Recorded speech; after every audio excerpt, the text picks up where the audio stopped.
Comment tu qualifierais ton enfance? Alors, j'ai pas eu une enfance difficile, mais pas eu une enfance aussi facile. Voilà. J'étais à l'internat, parce que moi j'étais en sport-études dès la sixième. Donc j'étais à l'internat, j'ai toujours été loin de mes parents, loin de ma famille, etc. Donc c'était très compliqué, parce que j'ai beaucoup le judo. Euh, Après, comment je peux dire que voilà, mes parents, ils ont toujours été là pour moi. Mais pour te dire que j'ai été éduqué à la dure, c'est que même si mes parents, ils avaient de l'argent, j'avais le droit qu'à 5 euros par semaine pour m'acheter une pizza le mercredi midi quand je sortais à l'internat en sortant du judo. J'avais le droit qu'à 5 euros. Et encore, je bataillais pour les avoir, pour te dire. Et ça a été très dur pour moi parce que je ne comprenais pas qu'il y ait des gens, en fait, ils pouvaient tout s'acheter et que moi, j'avais rien. Enfin, que j'avais de l'argent, enfin, ma famille avait de l'argent et que moi, derrière, je ne pouvais pas m'offrir de belles choses, etc. Donc, dès l'âge de 16 ans, pour te dire, j'ai donné 100 euros que j'avais eu à mon anniversaire à mon cousin pour qu'il aille parier sur 3 matchs de foot. Et j'ai gagné 1600 euros. J'ai regardé mes parents, j'ai dit je vais m'acheter ce sac Vuitton, sac de voyage. Et ça fait je sais plus, 12 ans maintenant que je l'ai. Il est intact, etc.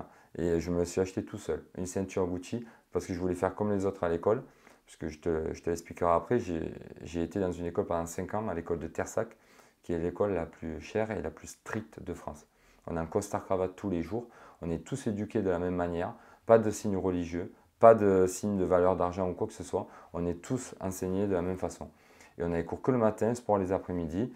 Et on avait beaucoup de cours de culture générale d'actualité. On avait des cours de savoir-vivre, des cours normaux, après tout ce qui est maths, français et tout le reste.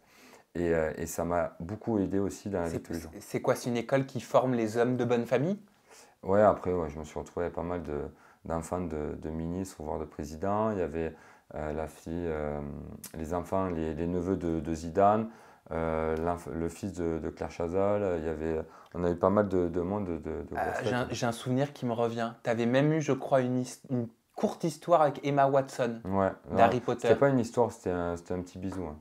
C'était un petit bisou et on faisait la ronde, on était tous ensemble. Donc, on était plusieurs. C'était à ça que c'était là, hein. C'était en cours de vacances, tu vois. C'était Tu vois, je avant. me souviens de C'était, cette anecdote et elle remonte au début où on s'est connus, ouais, hein. ouais, c'était la première fois qu'on parlait, mais c'était pour MTV. Ouais, Exact, quand tu mm, étais dans une émission d'MTV. ouais, c'est T'as, ça. t'as conscience, Thibaut, qu'il y a beaucoup de mystères autour de toi, autour de ta réussite sociale, professionnelle, en Mm. dehors de la réalité, de la Ben, télé-réalité? ben, en fait, tous les gens que je croise dans la vie de tous les jours, que ce soit sur les réseaux ou dans la rue en général, les gens me posent toute la question, qu'est-ce que tu fais dans la vie? Mais hein, t'es qui réellement? Thibaut, putain, on veut en savoir plus sur toi, c'est pas normal, etc. Je mets rien sur les réseaux quasiment. Et les gens se posent énormément de questions, ce que je peux comprendre. Parce que t'as pas besoin de te mettre en avant et c'est tout à Mais ton non, honneur. mais ouais, moi je ne comprends pas, euh, pour ma part, pourquoi ça intéresserait les gens de savoir, je sais pas, ce que je vais bouffer à midi, à quelle heure je vais aller me mettre dans mon lit, Parce qu'est-ce que que je dois regarder comme parce film. que les success stories ont toujours fait rêver depuis la nuit des temps. C'est pour ça qu'énormément de gens suivent la royauté Oui, mais, et les célébrités. mais alors ça je peux le comprendre chez les gens en général, mais pour moi, je ne comprends pas ce que je peux dégager pour qui pourrait intéresser les Parce que gens. tu es mystérieux, Voilà. Et je énigmatique. suis comme ça. Je suis Attends, comme je ça. suis en train de te vendre pour tes futures conquêtes là. Vas-y.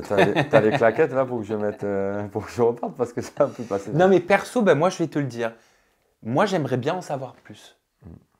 Ben oui, ben tu me poses des questions. Voilà, moi j'ai entièrement confiance en toi. Je te dis, ça fait 3 ans qu'on se connaît. Tu m'avais même invité à la sortie de ton livre et tout ça. On a Oui. passé de très bons moments. C'est pour ça qu'aujourd'hui, j'accepte de te dire pas mal de trucs sur ma vie, ouais. D'où tu viens? Je sais que tu es humble, Thibaut. Mm. Je le sais que tu es un garçon qui n'aime pas se mettre en avant. Ça se voit. Par contre, pourquoi est-ce que tu as ce besoin, je ne sais pas, de renier une histoire, ton histoire, de cacher une histoire? C'est parce que tu ne, as peur de te mettre en avant? Je veux protéger un peu mon entourage aussi. J'ai envie de protéger ma famille qui n'ont pas besoin de vivre sur les réseaux. Tu sais, nous, on est des gens du Sud, on est très casanière. C'est vraiment quelque chose, voilà, on est discret. Mes parents, on travaille, on nourrit notre famille, les gens qu'on aime, on les aide, etc. Et le reste, on s'en fout, quoi. Et t'étais quel genre de gosse au collège? au lycée, vis-à-vis des études? Alors, le truc, c'est que moi, tu sais, je suis quelqu'un de très sportif, j'adore le sport. Quand j'étais en sport-études, je négligeais un peu plus trop les études par rapport au sport. Et moi, je pensais plus au sport et aux filles qu'aux cours de maths, multiplication et tout ce que tu veux. Donc, du coup, en fait, je me débrouillais tout le temps pour avoir la moyenne. Comment on appelait ça, là, les parents-profs, là, les journées parents-profs, les profs disaient tout le temps à mes parents, Thibaut, il s'en sort à chaque fois. Il a 10, 11, il fait les questions qui l'intéressent, les autres, il ne les fait pas, parce qu'il sait très bien qu'il va avoir la moyenne, etc. Et après, il s'en va, il sort plus tôt que les autres pour aller draguer les filles ou quoi que ce soit. À chaque fois, au collège, c'était ça, ça, ça, ça. Il disait ça à mes parents. Donc du coup, moi, je suis quelqu'un qui ne lit pas, je déteste lire. Là, j'ai dû lire 1 ou 2 livres dans ma vie. Mais, T'as lu le mien. ouais, le tien, non. J'ai dû lire les 15 premières pages. Désolé, mais moi, je suis Va sincère. falloir te Je rattraper. suis sincère. Peut-être si tu en sors un deuxième, je le ferai. Mais en vrai, tu sais que j'ai lu les 15 premières pages et je ne sais plus pourquoi je me suis arrêté là. Mais par contre, il est très intéressant parce que En tout cas, les 15 premières pages. je l'ai prêté à 3 personnes. Hein. Ah non, vas-y, je te laisse poursuivre. Non. Je l'ai prêté à 3 personnes, à une cousine, mon frère et une amie de Bordeaux. D'accord, mais tu devrais le lire.